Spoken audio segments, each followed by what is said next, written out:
Welcome to the Biz Dad Podcast, where we dive into the melding of fathership and entrepreneurship with your host, the original Biz Dad himself, Adam Labar. Adam is a Christian, a former Air Force officer, a dad to 3 amazing kids, a coach, a real estate investor, and a business owner. On this podcast, he'll explore the unique journeys of amazing dads who are striving for greatness in both business and family. So whether you're a dad who is an aspiring entrepreneur, a seasoned business owner, or simply a man striving to be a better dad, get ready as the Biz Dad brings you conversations to inspire, challenge, and equip you to be a better dad and entrepreneur. And now, here's Adam.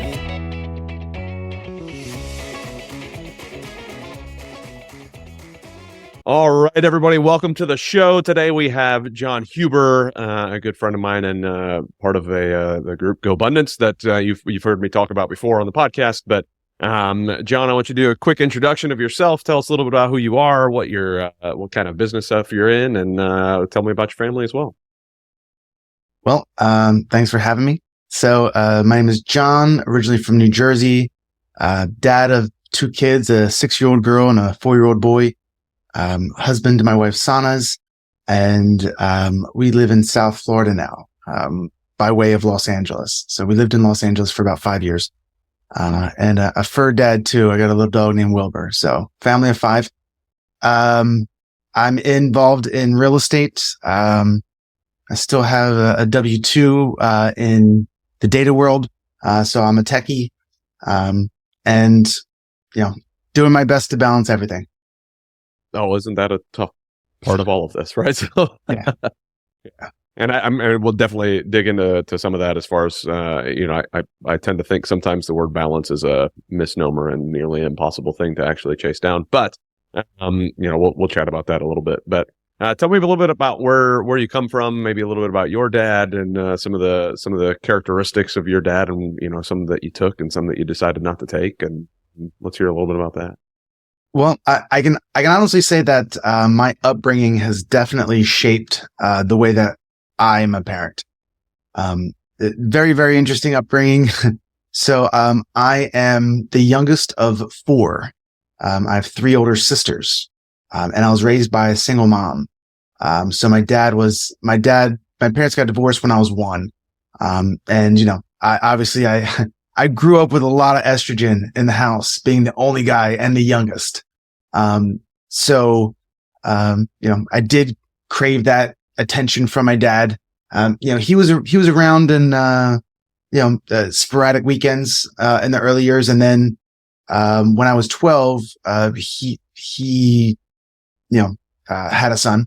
So that kind of took a lot of his time. And we really didn't see much of him for like the next 8 years. And then once I became 21, 22, we became really good friends. And we actually had a really great relationship, after that, once, I became 21. So my upbringing was really, my mom was basically my dad. But she had her own struggles of trying to provide for 4 kids, always working. So my oldest sister, actually took on that role of a parent. So interesting upbringing, with a sporadic dad growing up, and my mom trying to provide, and my sister being there for a lot of the guidance as well. So it was really a combination of the 3 that turned me into the parent that I am today. But again, like I said, my father and I did have a great relationship once I turned about 20 years old. And turns out we had a lot of things in common. We became so close, that I ended up, giving his eulogy. I was the one chosen because we were so close to give his eulogy, about 3 years ago. He had passed. Wow. That's a large change from, not seeing him starting at 1, not seeing him much to giving his eulogy later on. And that had to be, I would imagine, rather impactful starting at 20 years old. How old were you when you had your first kid? I was 35. Okay, so you had been with him for a while then, and been friends with him for a while before he's okay. So would you say that there was um, my dad was around, but he had worked so much that oftentimes it felt like he wasn't around. So I was the youngest. I had two older sisters and my mom. So I'm right there with you and understanding being in the house full of estrogen. We even had female dogs.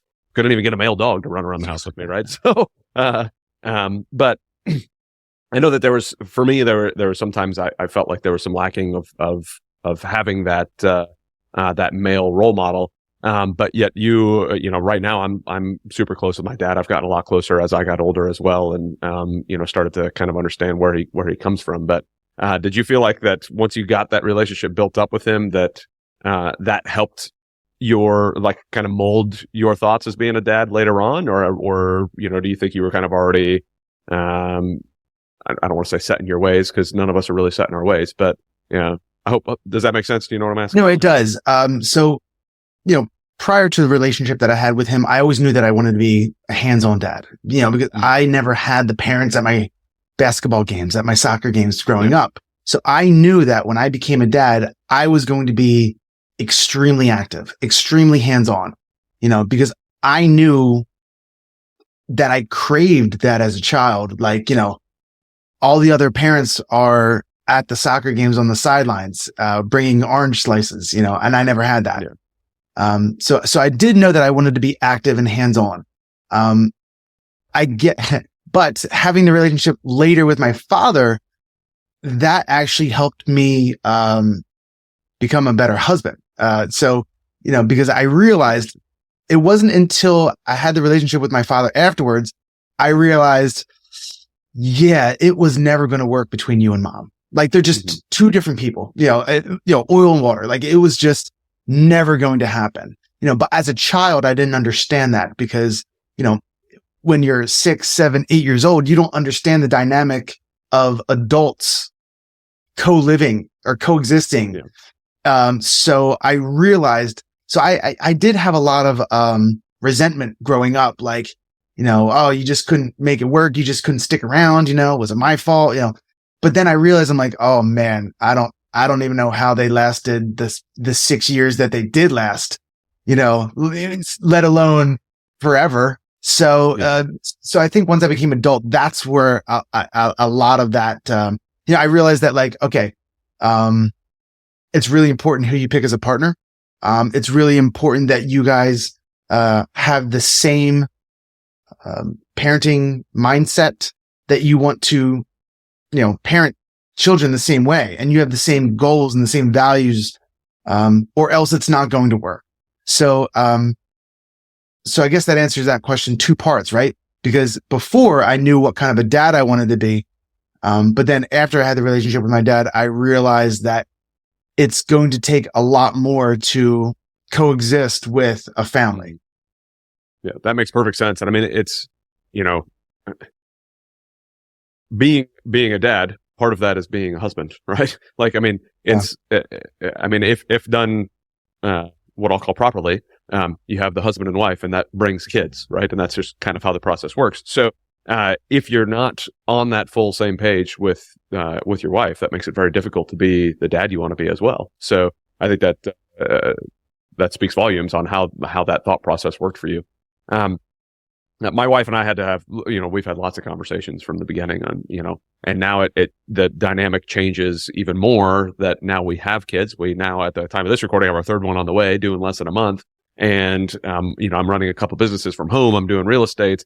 So our relationship has completely changed. When we first got married, I was in college, and never thought about a business, finances wasn't even a thing that I thought of. I never had a savings account. So, how did you, from the time you got married and, or I should say were courting and seeking to get married and then got married, kind of how did your life change? Were you already in business? Was that already part of your conversation, or were those add-ons later on to, like I was just saying, like one thing piled on top of another, trying to figure out now being a husband, being a dad, and being a business runner?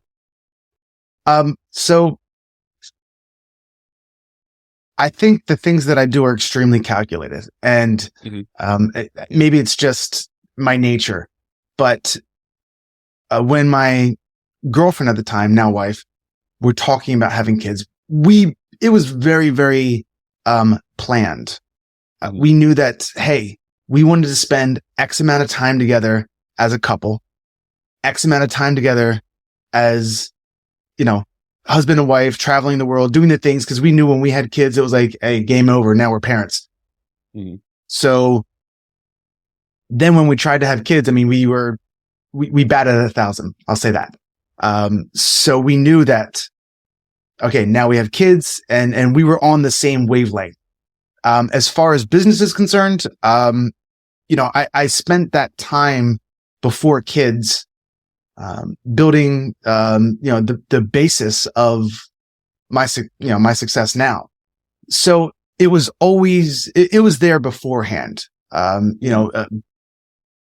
But as we know, as you climb that ladder of success, if you do not have the systems in place, more of your time will be required.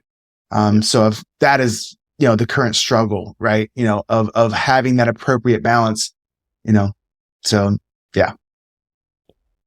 So when you've got multiple real estate stuff, you've got the W-2 going on.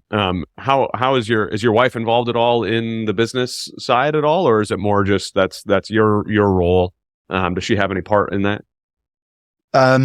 She's a very creative person. So she's a creative director, brand management, brand creation, actually. So when it comes to the real estate, she's best suited for, she does like Airbnb staging, cause I do have short-term rentals. So she will go into a blank space and essentially be the interior designer. As far as the day-to-day goes, that would be me. And as far as, new acquisitions, she has a great mind for, Airbnb space. So there's input there. But as far as like the day-to-day real estate stuff goes, that would be me. How about the kids? Tell me anything. What kind of lessons have you learned throughout your business time that you've brought into being a dad for your kids? And what kind of lessons have you learned at all about business from your kids? For example, I talked about on one of the Fambundance calls how my kids are kind of like little businesses where you're the CEO of the business and your goal is to become a board member. Hopefully at the time they're 18, right? I'd much rather be a board member than the CEO at that time where, you go off and do your thing. You give me a call when you need me. So that was kind of the concept I had with the kids. And whether, I guess I've got, 10 years for the oldest to figure out whether or not I was successful in being a CEO or not, but, time will tell, right? But there's lots of lessons that can kind of be parallel. So I'd love to hear if you have any off the top of your head, that you'd like to share. Well, I will say this. I feel like my mother groomed me to be the real estate entrepreneur that I am today. So my mother got into real estate as, single parent, 4 kids. She got into real estate because she didn't have a college degree and she needed to provide. So she got into real estate in like 1984. And she's been crushing it. But wherever we were in the car driving somewhere, it was Carlton Sheets, Zig Ziglar, Anthony Robbins before he was, before he was Tony Robbins. Tony Robbins. Yeah. He was Anthony Robbins on a cassette tape. So I was listening to all these things. So I'm actually doing the same to my kids. That's phenomenal. I'm, not so much with the podcasts, but, more with like quizzing them, making them think outside the box, doing little math problems, having them figure things out. Like people profiling, like that's something my mom used to do with me, of trying to, pick up on subtle cues on people. And it's been great. So for example, so my daughter, she's 6, she plays Roblox and there's this game where you have to you have to trade things and you have to try to like level up. And I'm trying to show her the importance of you never go backwards on a trade. You only want to trade for equal or better. Yeah. And she's like taking that and running with it. And she's learning the value of like business. Like if I give you this, you have to give me this. I'm only taking equal or greater value. Yeah. And I'm like, so she has like a little portfolio of like these things. And I'm like, this is awesome. Like, I feel so proud that, she has like these little, things in her portfolio of being traded. So it's pretty cool. That's awesome. So I don't know if that really answers the question. But it does, how I've like incorporated like my business life with my parent life. But my kids are, call it a gift and a curse that I'm always on when it comes to business. Like I'm usually always thinking about it. But when it comes to my kids, I'm always trying to find opportunities to find teachable moments. Yeah. That's awesome. Yeah. I mean, I would have never thought something like Roblox would have been able to use this, but I mean, lessons can be used anywhere, and that's phenomenal. I think it's great, that you started that journey as a kid, listening to all of those and remembering that. And would you say that made a pretty large impact on your thought process later on, or did it take a while to sink in, like from the whole listening to Zig Ziglar and Anthony Robbins driving around as a kid? Did that sink in then? Do you remember it sinking in, or did it take a while before it kind of kicked in? No, I think it sunk in then. Because I even remember, not being entrepreneurial as a kid. But I feel like I was always, the word I'm looking for is, salesy.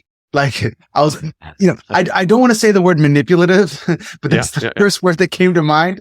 Like if ever I wanted to get my own way. So for example, if I wanted something from my mom, I wouldn't just say like, hey, I want dessert. I'd be like, listen, if I do these things, maybe we can work in a dessert, but I remember doing that as a kid, like trying to, barter, or trying to work in, instead of saying, I want. Right. I remember being like 12 years old and I wanted a moped, and I gave my mom a business proposal. I still remember to this day. I gave my mom a business proposal as to why I should have a moped. I mean, it was well thought out and written bulleted points. I mean, it was pretty, pretty convincing, but it didn't work. But I remember to this day, like these are the kinds of things that I did. That's phenomenal. Right. So and part of the reason I asked that is knowing that was something that you had, right? If it was something that impacted you that early, then that's stuff we should be doing to impact our kids right now, right? Which is exactly what you're doing anyways, right? So, and we know that, one of the books I love the most is Secrets of the Millionaire Mind. Just kind of discussing and breaking down how we think about money and why we think about money the way we do. Granted, you can use it in any number of ways, why you think about life the way you do, religion the way you do, whatever it is. A lot of it comes from whatever framework we built when we were a kid, and what we saw and how we worked it. Either you're running towards that same thing or you're running far away from it, is typically the case. And it seems that you ran right towards it and you loved it and you kept it going, and now you do the same thing with your kids. It's awesome. Yeah, no, I really do. And a great book on that is also The Psychology of Money. It talks about, even not just your family upbringing, but also like the year you were born is going to impact how you think of money and how you think of business and things like that.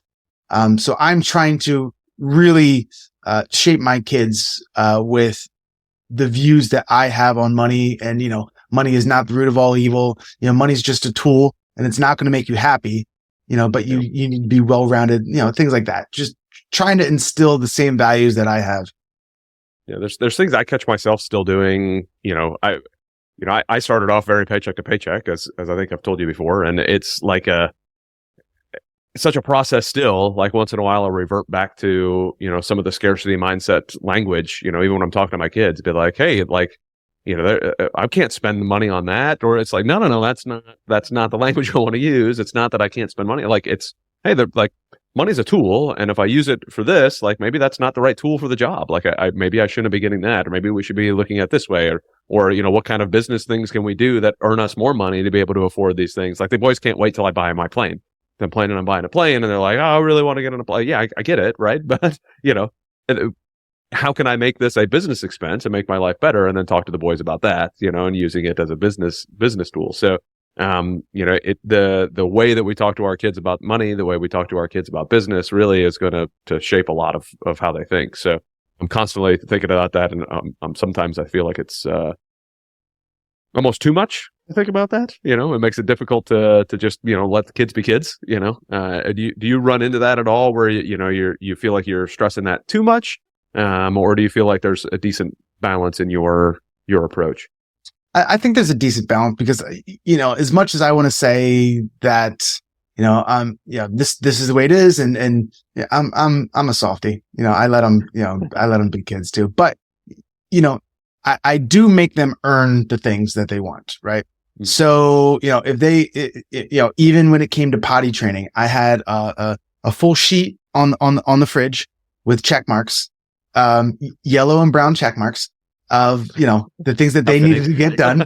And if they got to the end, they got a prize or a toy or something like that. And it worked on both kids really well. They were really excited to put the check marks up. And now I'm implementing chores. I mean, my 6-year-old wants stuff. Like she wants Pokemon figurines and cards and things like that. So it's all right.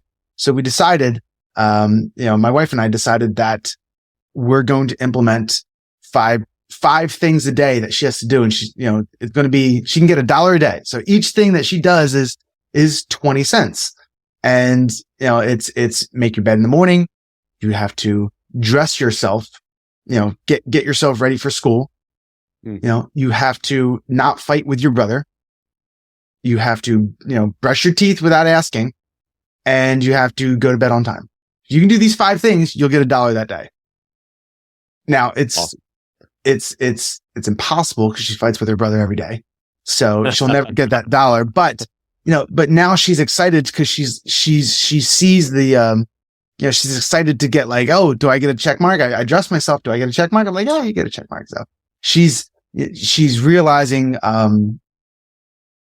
the power of accomplishment, right? The sense of accomplishment. And I feel like I'm empowering her to, to get those endorphins of, wow, I just completed this. Let me put a check mark up. That's going to be money later. Right. So there's even a dopamine hit just in putting the check mark. Like that makes really you want to do more check. That literally in your body there, you get a dopamine hit hitting a check mark. So it's, and awesome. She's learning that in school too, right? Because, every time she reads 5 books, she gets a star for every book. And if she gets 5 stars, she gets this fake currency that the school has, and then she can buy a little toy, right? So she's learning that in school as well. I mean, we all had that at some point in school, right? You put a little sticker up if you did what you were supposed to do. And, so I'm trying to implement that with her. I think my little boy's a little too young. But I mean, she understands the concept and she's getting it. Yeah. Yeah. So I just signed my oldest up for, I'm going to forget the name of it. Mark Rober is this engineer who used to work for NASA, and now he's got these like little boxes you can give your kids, and they've like put together this little engineering thing. The first one he got was like a little disc thrower, right? So he built this little thing that shoots discs across my house, which is lovely for my little automatic vacuum that tries to suck them up all the time, right? But the next one just came in, and it gets to sit on top of the refrigerator until he reads a certain amount of a book, or does some sort of task. And it's like, oh, this is how you earn these. Certain amount of pages are going to get you these toys that you want. It's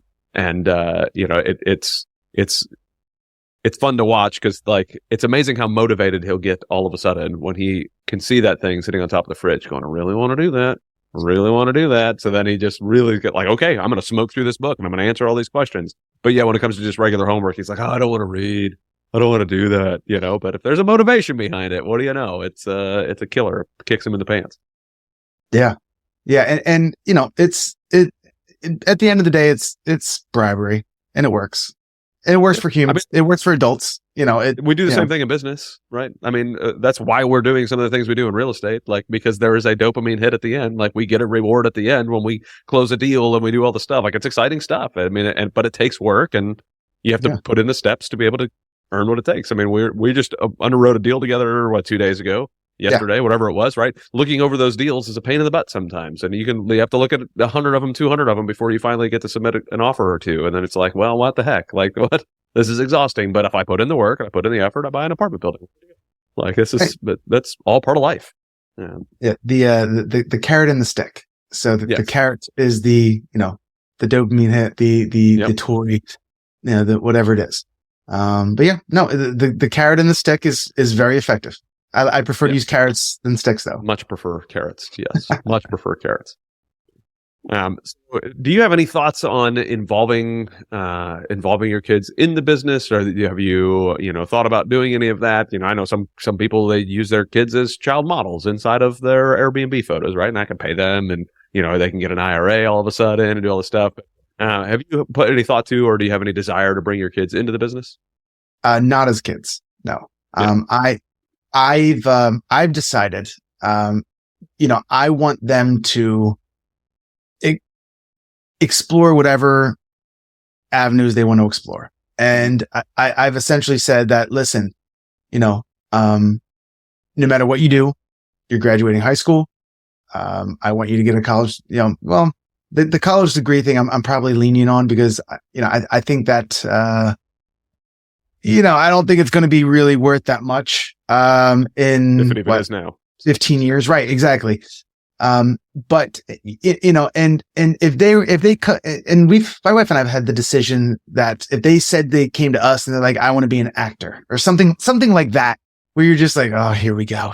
Like, or like, I want to be an artist. And I'm like, I want them to be able to live their dreams. Right. Cause in a sense, I don't feel like I did. I'm living my dream right now, but you know what I mean? Like I never had the chance where it's like, where if money is not an issue, what would you do? Right. And I feel like a lot of people don't get to, explore those avenues. So we basically said, hey, you get 2 years, I will support you for 2 years while you live your dream. But if you can't figure out how to support yourself, then you gotta get a job. You gotta figure it out.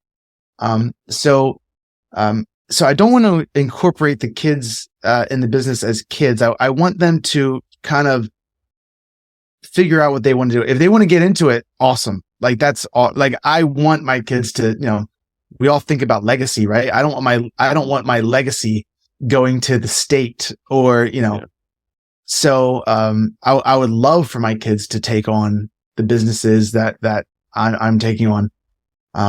But I don't want them to feel pressure to do it because my mom's in real estate. She has a great book of business. She wanted me to take on her book of business. She wanted to pass on her legacy to me.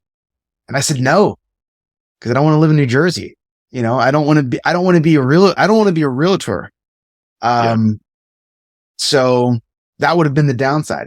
So I don't want my kids to have to feel pressure like, man, I got to take on this portfolio. Like it's a lot of work. And I remember dad doing all this work when we were kids and I don't want to do that. So I don't want them to feel pressure for that. But if they come to me wanting to, I'll encourage it to them, and I think I've shown them, the power of real estate. Mm-hmm. And they're going to know that like, hey, if you do decide to do this, there's a lot of benefits to it. Mm-hmm. Yeah. One of the reasons they've been able to travel as much as they have, right? So yeah. These kids have some serious stamps in their passports right now. So, I think that as long as they know that real estate has been the driving force behind our ability to do the things that we do, I hope that they follow in those footsteps as well. But, I'm giving them the option to do whatever it is that they want to do. I think that's super wise. It's one of those that's, I'm trying to find the balance sometimes with, things like golf with my son, right? I really enjoy golf. He seems to enjoy it. How do I keep him enjoying it while letting him still be choosing it, right? Like he needs to choose it to enjoy it. And it's not something that dad should be pushing on him. Just as long as you're having fun, I'll keep doing it, right?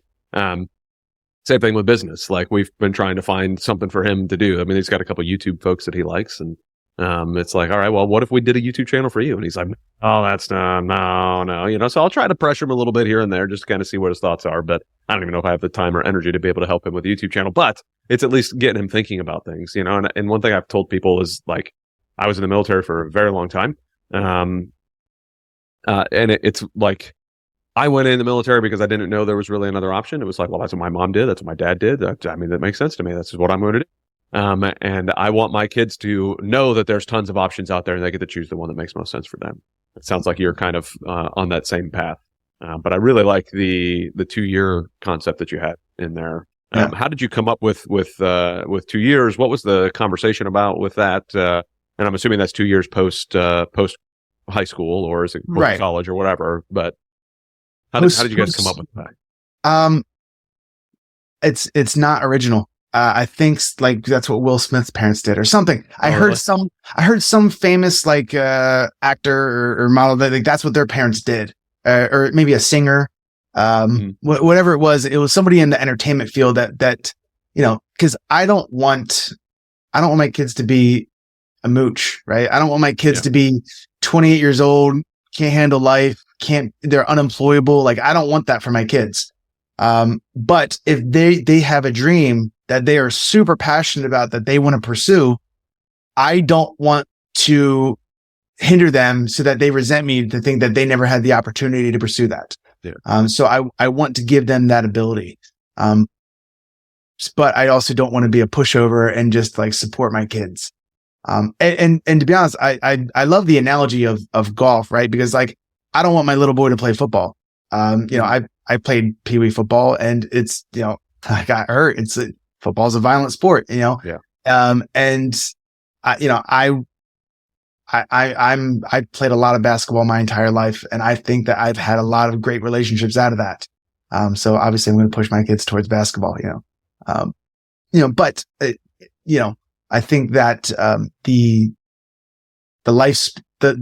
the physical lifespan of an athlete, right? I think the average NFL player is only in the NFL for like 4 or 5 years, right? Because and then once they get out, their body just hurts, right? Because it's just put a wear and tear on your body so bad, but golfers, there's a senior PGA tour, right? Because you can do it into your 60s. So, tennis, golf, these are great. I mean, those are non-contact sports, but, you get the same scholarship, Yeah. If not better, because you have a better chance because less people are doing it. So. Yeah. Yeah. So that's a great analogy, and I can steer them the way that I want to, but at the end of the day, if my little boy's like, I'm super passionate about football and this is what I want to do, I'll be like, all right, dude, like, this is what you want to do. Let's do it. And I'll be I will be his, his biggest fan on the sidelines, watching him play football. That's awesome. Now, I think I recall you telling me that you drop your kids off at school, pick them up from school, and all that. Is that accurate? Yeah. I'm awesome. I'm very, very active. I get them ready for school in the morning. Pack the lunches. I take them to school. My wife will pick them up. But I'm the one that's dropping off. We have a pretty good system as far as that goes. So it's funny, the school that, my daughter goes to, backs up to our neighborhood, and it's too far to walk in like South Florida, 80-degree heat in the morning. But it's too close to do the drop off line. So I got a golf cart. I'm a golf cart dad. So I use it every morning, drop the kids off. It's great. And to be honest, the kids love the golf cart because there's a couple places. There's a coffee shop close by, like a Starbucks, and there's also an ice cream shop. So they're like, let's go on the golf cart. Let's go get some ice cream. It's like, so it's nice, and it's turned into like this family event to go on the golf cart. So that's awesome. But yeah, I'm very active in the mornings, and I'm dropping them off, and it's funny because like if there's an issue at my kids' daycare, like they call me first, which is I always found that funny. But yeah, they know me well. They just buzz me in. Everyone knows everyone by name there. So yeah. Yeah. So Do you find it, obviously I mean, I do the same thing. I make the lunches in the morning, my wife ends up leaving for work pretty early. So I'm still getting the kids ready and dropping them off, and I pick them up. I do, both sides of it, because my wife works in a secure facility. So there's nobody even contacting her. They try to call her cell phone and it's always goes to voicemail. Right. But, for me, sometimes I struggle with like, finding some of that balance that we were saying that we'd eventually get to, right? Because like, again, I'm up with them in the morning, getting everything ready, and then 7 hours later, I'm picking them back up.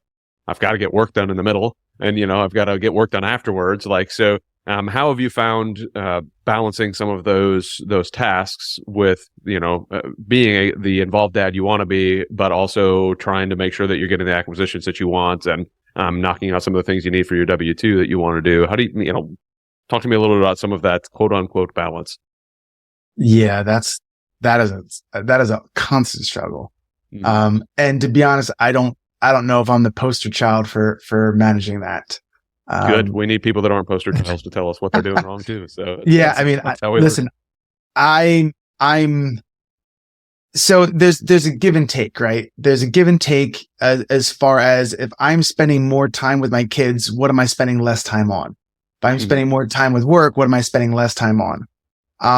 And the answer to that is that, I feel like it always changes, right? And I feel like I prioritize my kids first, right? If I have work to do and my kid needs me, and by needs me, I mean like, hey dad, I want to show you something. I will pick my kid. So I feel like that gets first priority, and then probably work. And then I believe, the relationship with my wife, unfortunately, a lot of the time comes third. And then sleep comes fourth.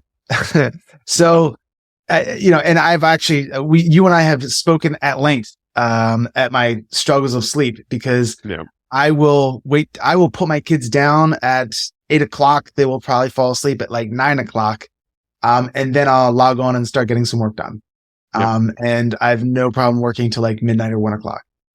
And I have since, that can only go so far. So I've gotten the Aura sleep tracker, on my finger here, that I've been, tracking my sleep, because that's something that I want to do better. And because I need to do better at balancing, one, so that, the relationship with my wife improves, because I don't want just the relationship with my kids to improve. I also have to prioritize my wife. But I also have to spend time with my kids, and I got to put food on the table, right? So, and I also need to sleep. So, it is a constant struggle. And, and this is something that my wife and I acknowledge, that like, listen, it's hard when you have multiple kids, and you're trying to get things done, and she has her career and I have my career, and then we have to come together, and, we can't just, disregard the kids. So we've been, and it's tough to get a sitter. It really is. We don't have any family here. Her family's in Sweden, my family's in New Jersey, and we live in South Florida. So, the struggle is real, when it comes to the balance, at least for me. So I know that, I've tried to, incorporate like, a sacred Sunday, right? Where Sunday is like no business. It's just family time. Incorporating the lunch dates and the dinner dates once a week. Going out with other couples, every other week, things like that I've really tried to implement, and really, be consistent with.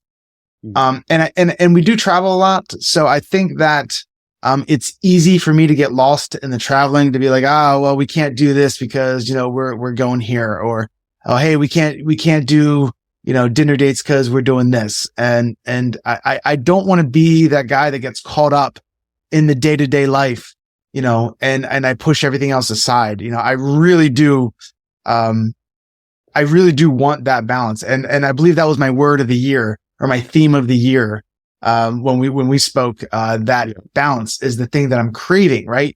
I'm not worried about scaling my businesses. I'm not worried about those things will come. But I need to really focus on the balancing. And again, So to answer to answer your question, how do I balance? I don't feel like I do a great job at it. Yeah. And it's something that I struggle with. I feel like I'm doing an okay job at it, where my wife doesn't hate me, my kids don't hate me, and my business is still thriving. But is for our family not to hate us the goal? Probably. No, right. Exactly. I do have a great relationship with my kids. They're daddy. I want daddy to, my little boy doesn't even let my wife, take him out of the car seat. Right. He's like, no, daddy's got to do it. It's like, all right, well, it's adorable, but at the same time, it's like, come on, kid, just let her do it. So, but I feel like I'm doing an okay job at the balance. But me being my worst critic, I feel like I could be doing a better job. I think we could all be doing a better job on that for sure. And I think I alluded at the beginning. I think it's a balance is a word that just doesn't make sense, right? Because I think there can be like a life balance, but on a day-to-day basis, good luck, right? I mean, because there's going to be stages where we're like, no, like right now I need to grind. Like we've got this happening at work, that happening at work. Like I just need to grind. I need to be able to focus on this stuff. And I think it's important still for our kids to understand that in order to put food on the table, in order to have the house that you live in, travel the places that you're doing, daddy has to do things, mommy has to do things. So this is just one of those moments where I really have to buckle down and do this. And I think that shows good work ethic for us to show to our kids as well. So, and I'm not saying that that's an excuse for us to just go and abuse that feeling or that thought, right? But I want to challenge you a little bit because you mentioned like your wife sometimes is third or fourth. You mentioned at the beginning of this conversation where you and your wife, discussed and had the plans in place and like, this is what we can do with our kids and this is how we can have our kids. Well, what's the plan in place for when the kids walk out of the house? Because when the kids walk out of the house, if everything's been focused now on just the kids and not on each other, that's where a lot of divorces happen. That's where a lot of separations happen, just because people fall apart, right? So, having that be, so for me, I even tell my boys, I said, number one is God. Number two is my wife. Number three is my kids. Not always very good at doing that. Sometimes God moves down to number three. Sometimes the kids move up to number one. Sometimes the wife is not on the board. So, I mean, we're all guilty of it. But, one of the things I'm passionate about is husbands and wives having a good relationship, not only for the kids, because the kids eventually leave, but for the long haul, so that we can have a lot more marriages that like last into 50 years long, 60 years long. Like that would be amazing to have 60-year, like that to be the norm. But for some reason right now it's not. Like, I mean, the world has told us that it's okay. So, yeah. And I think that goes in, and I've explained this to my kids and my wife. It goes in cycles. Like there are times where like for 3 weeks straight, I am super busy at work. I'm working late. I'm doing all these things. And then I can have another 3 weeks after that where I'm like, I'm working like 3 hours a day. Like I'm not really doing much. Like let's go do stuff. And I try to remind everybody that, hey, I'm not doing much this week, but this is not the norm. Or, hey, I'm working till 2:00 every night this week, but this is not the norm. Like there really is no normal. It really is cyclical, right? It's up, it's down, it's up, it's down. And we do have a plan for when the kids leave. That we've actually been talking about this, a lot. So I'll tell you what the plan is right now, which is, okay. I think it's awesome. So we are travel junkies. I travel, minimum, 4 months out of the year, wherever. And a lot of that is because, with like I told you, my wife's family's in Sweden. So we will go to Sweden. And since COVID was actually the catalyst of the, minimum 4 months travel. Because, at the start of COVID, Florida was one of the worst. Like, it was Seattle was real bad, New York was really bad, and then Florida was like terrible. Things were shutting down. People were just dropping like flies. When that Delta variant was going through, people were just like, and it was not fun to be here because no one knew what COVID was. And, New York City has just like, ice freezers full of corpses. Like it was bad. People forget how bad it was, and the only country in the world that was open was Sweden. So, they were only letting Swedes in because they were doing the herd immunity where they were just not closing things down. And it was the only country in the world. So my wife and I made a conscious decision, like, listen, kids are out of school. Everything's remote. Florida sucks to be here right now. Like, let's just go to Sweden. And we went to Sweden, 2020. We go through customs with our masks on at the airport. And as soon as we get through customs, the guy goes, yeah, you can take those masks off. We don't do that here.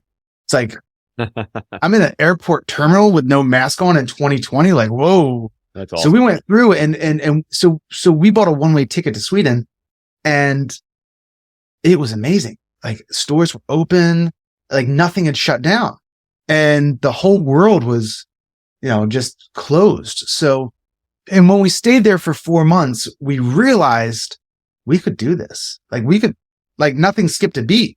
We were remote. She was working. I was working. The kids were seeing their families. And we were also able to travel a little bit within Europe. So we were like, let's just do this every year. So this is going to be our 4th year in a row of just traveling for 4 months out of the year. While during the summer. Now that the girls in kindergarten, we can only do it for 3 months, because we got to be back for the start of school. But that's super exciting. So, back to the plan for when the kids leave. The plan is just going to be to travel, just to be remote. Obviously we'll have our home base in South Florida, but once those kids are in college, don't let the door hit you, because we're going to spend a month here and a month there and a month here. And I even hope at that point to have, some international places, which is something I'm passionate about. I do want some real estate in other countries. So yeah, that's the plan. Awesome. Yeah. I was going to ask you about the travel 4 months, how you were going to work that with kids. And, cause I've been pondering when my wife retires, she's got 2 years left before she can finally punch her military ticket and retire. And I can't wait for that, right? Because I want the freedom to be able to travel whenever we want and go places. And right now she's got some handcuffs on her. So it's opened my doors a little bit, leaving the military and being, running business stuff. And, but I keep pondering, okay, how are we going to work this with the kids? Like, is it going to be homeschool? Do I, hopefully I get to a point where, business is doing well enough that I can just afford to drag a teacher with me everywhere I go, right? Like, get a full-time nanny that's also an educator and can take care of the kids in that way. But I don't know. It's a tough balance. Have you guys given thought on that, or is it strictly going to be the summer type of thing? No, we, and I don't want this, I don't want this discussion to take a sour turn. But as we watch the news, with public schools, with what just happened in Tennessee and Uvalde and all these other things, we consider homeschooling every day. Because it is terrible what happens in some of these public schools. And also if we wanted to travel full time, we would need to homeschool. But yeah, no, it's something that we have considered. I know that a lot of the guys in our mastermind do that. They do a lot of homeschooling. I believe one guy even has like a 4-hour work week adaptation of homeschooling. But it is something that we consider a lot. I don't think I'm there yet for that. I do like the social aspects of public schools. I know my little girl's at kindergarten. She's got her own little clique already. She's got her friends. My boy's in a great daycare, where he has his friends as well. So I don't want to take that away from them. And I feel like it would be selfish to take that away just to travel. But I enjoy giving them the experiences. So you have to weigh the experience of being cultured and traveling, with the social aspects of having friends and making friends and, being social. I love the fact that they get to see their family in Sweden, as much as they do. So there's that, cause they can have a great relationship with their family. but yeah, I mean, the homeschooling is a real thought. So right now we're traveling.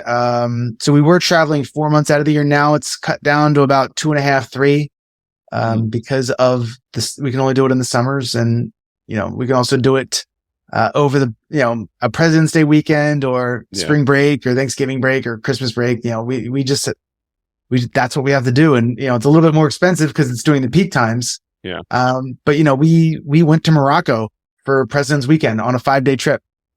It was awesome. And we were able to do it with only missing 1 day of school. So there's that of just adhering to this, structured school schedule of those times, which is fine for now. As we move forward, we may move towards the homeschooling, but if we move towards the homeschooling, it would be more for safety reasons than travel. Yeah. Okay. So I've pondered the homeschooling, but I've realized even just doing homework, Daddy doesn't really have the patience. So I don't know how in the world I would be a homeschool dad. Maybe when my wife retires, that's something that we can look at, because that's something she's always wanted to do, is be a teacher after she retired. So what better students to have than your own kids, right? But I've even thought about like having almost a little school at the house, right? Like have a bunch of talk to other entrepreneur dads and moms that want the freedom to be able to do that type of stuff. I mean, like, okay, well, let's put our money together, hire 3 teachers, have them work from home, teach all of our kids that we have the flexibility, and we can pay for the teachers to come with us on trips. And hey, we're going to go learn about World War II. Let's go to Europe. Let's have a great European vacation and learn about World War II. That's actually something we considered as well, because there's a lot of kids in the neighborhood around the same age. So, we were thinking that if we were ever to do that, we would just, put resources together and, hey, we'll do it at this house one time. We'll do it at this house one time, because, if there are 3-4 kids around the same age, why wouldn't you? Yeah. Yeah. And I mean, if you have multiple families getting together, if you're going to pay for a private school or something along those lines, well, now we just put that money towards a teacher or 2.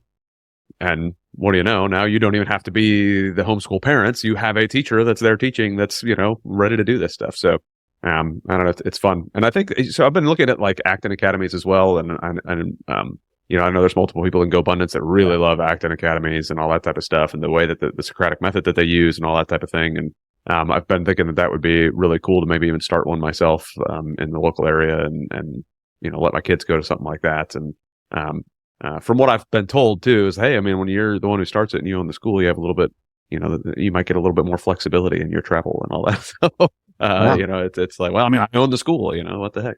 But no, I really like the concept of getting kids together. And that was one thing I struggled with, like you were saying, is, the homeschooling thing and the travel thing, like they don't get that interaction as much, and like my son likes golf, so he doesn't play on a team sport either, right? He wants to get back into hockey again too. But so where do I get that interaction? How do I build that in? I don't want it to be, like you said, a selfish thing where it's just, we're only doing this to travel, or we're only doing this because daddy and mommy want to do this, and what's it doing to our kid? So it's a fun back to that word balance and trying to figure all this out and enjoy the ride. But so anything else you want to add about business, life, being a dad? Anything that we haven't talked about that you want to throw in, or any questions you have?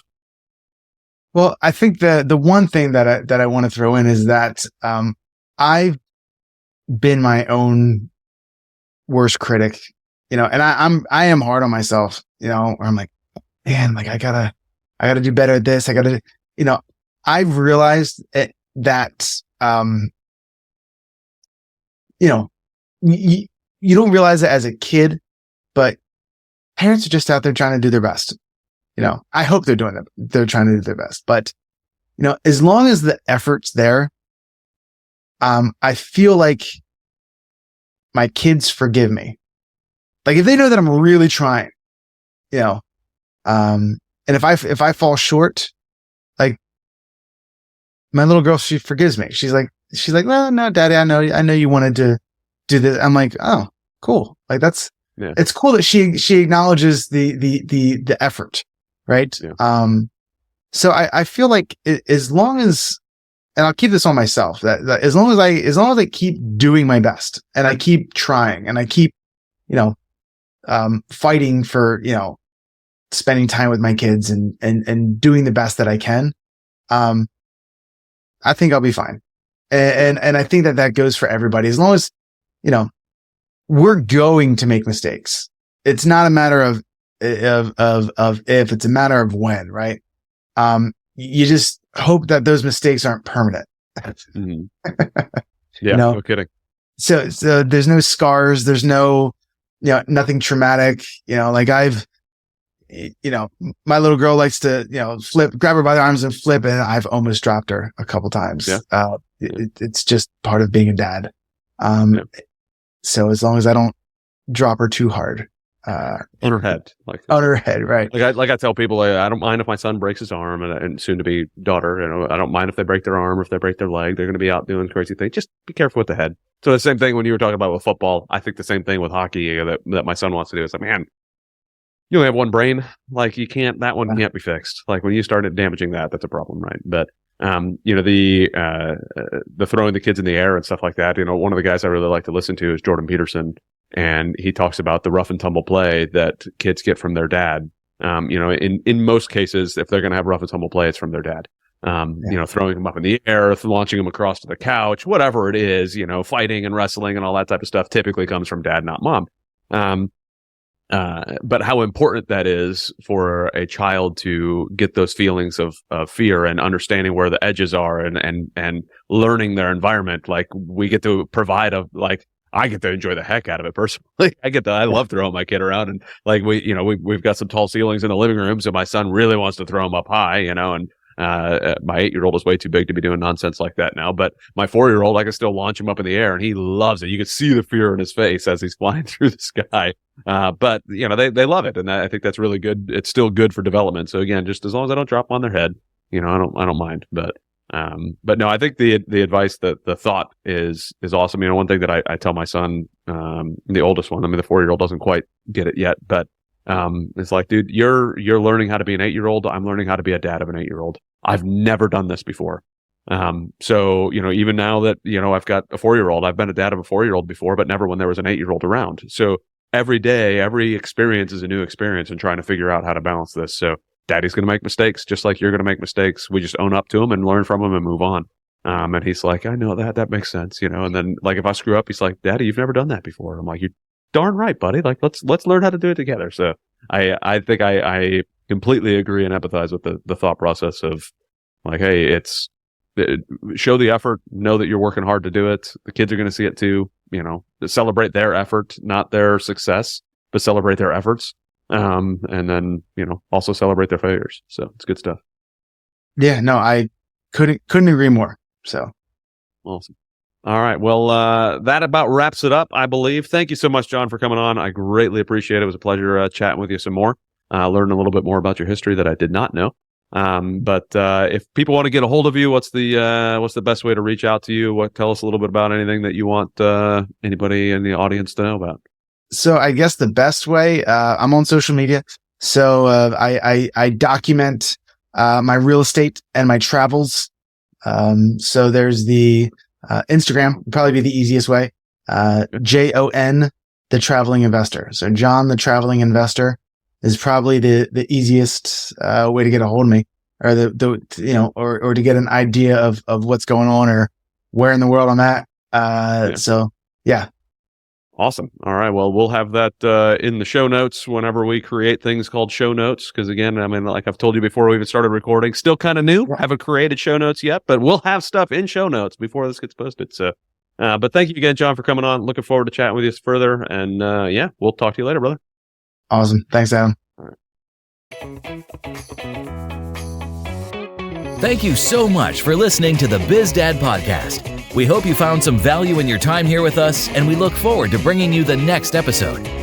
If you've enjoyed today's show, please subscribe and share so you and your friends won't miss our upcoming episodes. Connect with us on Facebook, Instagram, LinkedIn, Twitter, and Rumble, where we continue these discussions and share more valuable content. Be the dad you know you need to be and run your business in a way you're proud to share with your kids. Keep crushing it.